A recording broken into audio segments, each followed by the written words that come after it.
ఈ క్రోధినామ సంవత్సరంలో మరి మకర రాశి వారి యొక్క గోచార ఫలితములు, అలాగే ఆదాయ వ్యయములు, రాజపూజితావమానములు, మరి ఈ మకర రాశి వారు శత్రువులతో ఎవరైతే బాధపడుతున్నారో వారు ఏ దేవత ఆరాధన చేసుకుంటే బాగుగా ఉంటుంది అనేటువంటిది విషయాలు ఈ వీడియోలో తెలుసుకుందాం.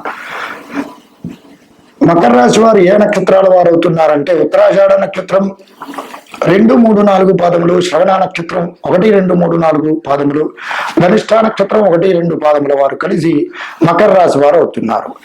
వీరి యొక్క ఆదాయం గనక ఈ సంవత్సరం గమనించినట్లయితే ఆదాయం 14, వ్యయం 14, రాజపూజితం 3, అవమానం 1. వీరి యొక్క జాతక లక్షణాలు గనక గమనించినట్లయితే దాన ధర్మములు చేసేటువంటి వారు, మంచి ధర్మ కార్యక్రమములు ఆచరించేటువంటి వారు, ధనము సంపాదించి ధర్మ కార్యక్రమముల రీత్యా ఖర్చు చేసేటువంటి వారు, మంచి విశాలమైనటువంటి నేత్రములు కలిగినటువంటి వారు, మరి చెప్పినంత మాత్రమే గ్రహించేటువంటి వారు, అలాగే మహా తెలివితేటలు కలవారు, మరి వేద బ్రాహ్మణ భక్తి కలిగినటువంటి వారు, స్త్రీలను పూజించేటువంటి వారు, అలాగే దయాదాక్షిణ్యం కలిగినటువంటి వారు, కార్యశూరులు, కర్మ నిరతులుగా ఉంటారు, పుత్ర సంతానం కలిగినటువంటి వారు, ఏకసంత గ్రహిణిగా వీరిని చెప్పుకోవచ్చును. అలాగే తల్లిదండ్రులను, గురువులను, పెద్దలను పూజించేటువంటి వారు, మితముగా, హితముగా, మృదు మధురంగా పూజించేటువంటి లక్షణములు కలిగినటువంటి వారు, మంచి వ్యాపారవేత్తలుగా, విద్యార్థులుగా, వినయవంతులుగా వీరి యొక్క లక్షణాలు కలిగి ఉంటాయి. ఇవి వీరి యొక్క లక్షణాదులు. ఈ సంవత్సరం కనుక చూసుకున్నట్లయితే మరి మకర రాశి వారికి గురువు ఏమిటి 4వ స్థానంలో ఉండటం పూర్వకంగా ఈ 30వ తారీఖు ఏప్రిల్ 2024 వరకు కూడా గురువు 4వ స్థానంలో ఉండటం పూర్వకంగా ప్రతికూల పరిస్థితులే ఉన్నాయి. మరి ఏమిటి ధనం గురించి ఇబ్బందుల పాలు కావడము, ధనం అనేటువంటిది ఏమిటి కోల్పోవడం, అలాగే ముఖంలో తేజస్సు తగ్గిపోవడము, అనుకున్న విధంగా ధనము అనేటువంటిది ఖర్చు పెట్టడము, మరి అలాగే కొన్ని రోజుల పాటు మరి విశేషంగా ధనం గురించి ఇబ్బంది పడి అప్పుల పాలు కావాల్సి వచ్చి మరి వేరే ప్రాంతానికి వెళ్ళడము, అలాగే గొడవలకు దారితీసేటువంటి పరిస్థితులు కొన్ని ఏర్పాటు కావడం, ఈ విధంగా ఏప్రిల్ 4వ తారీఖు, ఏప్రిల్ 30వ తారీఖు మరి 2024 వరకు ఈ విధంగా గురువు ప్రతికూల పరిస్థితులు కలుగజేస్తున్నాడు. ఇక తదుపరి మే 1వ తారీఖు నుండి మరి గురువు అనుకూల పరిస్థితులు కలుగజేస్తున్నాడు. ఏమిటయ్యా అవి కనుక చూసుకున్నట్లయితే అర్ధలాభం, తదైశ్వర్యం, కర్మరతి హర్షతం, సదా స్వజన సౌఖ్యంచ పంచమాస్తే భవేత్ గురువు అనేటువంటి శాస్త్రవచనం రీత్యా మరి సంతానాభివృద్ధి కలుగుట, అలాగే ఆర్థిక పరమైనటువంటి విషయాలలో లాభం, అలాగే ఆర్థిక పరమైనటువంటి విషయాలు శుభదాయకంగా ఉంటాయి. ఇక మరి విశేషంగా ధన పూర్వకంగా ఇదివరకు ఉన్నటువంటి ఇక్కట్లు, సమస్యలు అనేటువంటివి తొలగిపోతాయి. మరి ఏదైనా ఒక మంత్రసిద్ధి ఫలిస్తుంది, మరి దేవత అనుగ్రహం అనేటువంటిది లభిస్తుంది. అలాగే వృత్తిలో మంచి నైపుణ్యము కలుగుతుంది, అలాగే వృత్తిలో మంచి వృద్ధిలోనికి రావడానికి అవకాశాలు ఉంటాయి.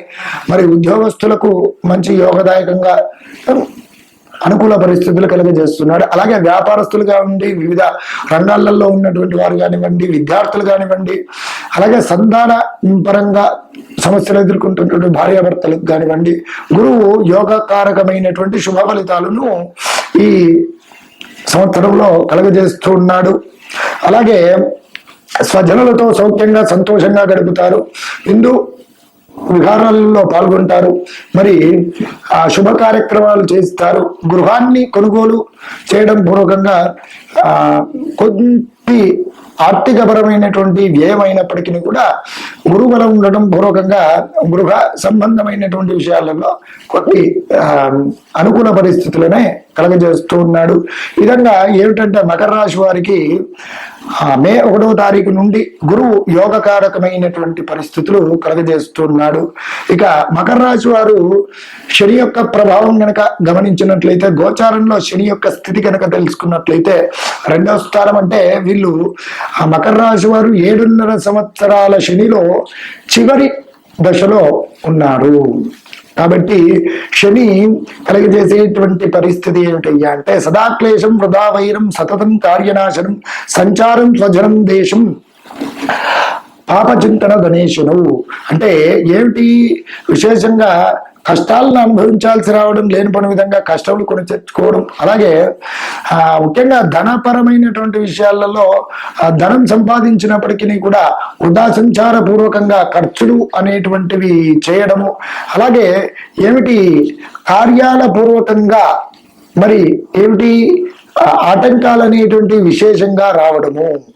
ఇక ఉద్యోగస్తుల్లో పని ఒత్తిడి పెరగడము, మరి ప్రభుత్వ ఉన్నత అధికారులు గనక విషయానికి కనుక వచ్చినట్లయితే బదిలీ పూర్వకంగా, రాజకీయ నాయకులకు గనక చూసుకున్నట్లయితే సమాజంలో కొద్దిపాటి వీళ్ళ పైన ఉన్నటువంటి ఆసక్తి తగ్గిపోవడం, విద్యార్థులు విద్యాపరమైనటువంటి ఆటంకాలు, ఇక వ్యాపారస్తులకు వ్యాపారంలో ఆటంకాలు. ఈ విధంగా శనేశ్వరుడు భగవానుడు విశేషమైనటువంటి కొన్ని ప్రతికూల పరిస్థితులే కలుగజేస్తున్నాడు. అలాగే అధైర్యంతో, అలాగే దుర్భాషలాడము, కఠినంగా కొన్ని మాట్లాడము, విశేషంగా ఏమిటి స్వజనులలో మన పైన ద్వేషం, ఈర్ష, చెడు తలంపు భావం పెరగడానికి ఈ శని ప్రతికూల పరిస్థితులు అనేటువంటి కలుగజేస్తున్నారు. అయితే మకర రాశి వారు 7.5 సంవత్సరాలలో చివరి స్థానంలో ఈ 7.5 సంవత్సరాలలో చివరి దశలో ఉన్నారు. కాబట్టి శనేశ్వరుడు భగవానుడు వెళ్ళిపోయేటప్పుడు తప్పకుండా ఏదో ఒక మంచి శుభాన్ని కలగజేసి వెళ్ళిపోతాడు. కాబట్టి అంతగా ఆందోళన చెందాల్సింది లేదు. కానీ శని ప్రతికూల పరిస్థితులనే ఇప్పుడు గోచారరీత్యా కలుగజేస్తున్నాడు. కాబట్టి శనేశ్వరుడి యొక్క అనుగ్రహం మనము తప్పకుండా పొంది తీరవలసిందే. కాబట్టి మకర రాశి వారు ప్రతి నిత్యము కూడా శనేశ్వర గ్రహాన్ని చక్కగా ఆరాధన చేసుకోవాలయ్యా. శనిగ్రహ ధ్యాన శ్లోకాన్ని ప్రతి నిత్యం పఠించాలి. అలాగే ఈ శనేశ్వరుడి యొక్క అభిషేకము, శనికి తైలాభిషేకం చేయించడము, శని వృక్ష ప్రదక్షిణాలు చేసుకోవడము, శనివారం రోజున విశేషంగా శనికి తైలాభిషేకం చేసి నీలి రంగు పుష్పాలతో అర్చించడం, నువ్వుల నూనెతో ఏమిటి నల్ల రంగు గల ఒత్తివేసి దీపారాధన చేయడం, అక్కడ స్వామివారికి నువ్వులతో అర్చించడం. అదే శనివారం రోజున విశేషంగా ఏమిటి అనంటే, ఈ బ్రాహ్మణోత్తవుడికి నలుపు రంగు గల వస్త్రం, కేజంబావు నల్ల నువ్వులు దానం చేయండి. అదే శనివారం రోజున విశేషంగా వృద్ధులకు, పేదలకు కానివ్వండి నల్లని రంగు గల వస్త్రాలు కానివ్వండి, మరి నల్ల రంగు గల పళ్ళు కానివ్వండి, ఫలములు కానివ్వండి, విశేషంగా పిండి పదార్థములు కానివ్వండి దానం చేయండి. ఈ విధంగా చేసుకున్నట్లయితే యోగకారకమైనటువంటి పరిస్థితులు పొందుతారు. అలాగే విశేషంగా గోపూజ చేసుకోవడం, గోవుకు చక్కగా నువ్వులతో బెల్లముతో కలిపినటువంటి పదార్థాన్ని తినిపించడం కూడా శని పీడ పరిహారం అవుతుంది. శని ప్రతికూల పరిస్థితుల నుండి అనుకూల పరిస్థితులు పొందుతారు. అలాగే ఈ మకర రాశి వారు మరి విశేషంగా శత్రువులతో బాధపడుతున్నటువంటి వారు చక్కగా వెంకటేశ్వర స్వామి వారి యొక్క ఆరాధన చేసుకోవడం, అలాగే శివకేశవులను ఇద్దరిని కూడా అర్చించినట్లయితే, పూజించినట్లయితే తప్పకుండా శత్రుబాధ నివారణ అవుతుంది.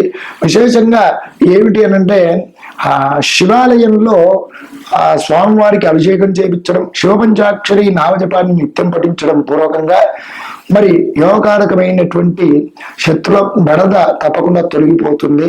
అలాగే మరి విశేషంగా ఆ శనివారం రోజున